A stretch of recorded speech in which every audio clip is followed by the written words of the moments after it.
April నెలకు సంబంధించిన VIP break దర్శనం టికెట్లు అలాగే రూమ్స్కి సంబంధించిన విడుదల గురించి టీటీడీ వారి నుంచి అప్డేట్ అయితే వచ్చేసిందండి. ఆ అప్డేట్ని ఈ వీడియోలో మీకు వివరించే ప్రయత్నం చేస్తాను, కనుక వీడియోని చివరి వరకు చూడండి. 2024 ఏప్రిల్ నెలకు సంబంధించిన శ్రీవాణి ట్రస్ట్ వీఐపీ బ్రేక్ దర్శనం టికెట్లు అలాగే రూమ్స్ బుకింగ్ కోటాను ఈ జనవరి 23వ తేదీన ఉదయం 11 గంటలకు టీటీడీ వారి ఆన్లైన్ వెబ్సైట్లో విడుదల చేస్తున్నారండి. ఈ వీఐపీ బ్రేక్ దర్శనం టికెట్ల ధర అనేది ఒకరికి 10,500 రూపాయలు.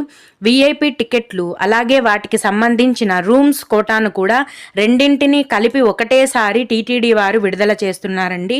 రూమ్స్ అలాగే టికెట్లు రెండు కలిపి ఒకరికి 10,500 రూపాయలు. ఈ వీఐపీ బ్రేక్ దర్శనం టికెట్లను బుక్ చేసుకున్న వారికి తిరుమల ఆలయంలో స్వామివారిని మొదటి గడప నుంచి అంటే అతి దగ్గర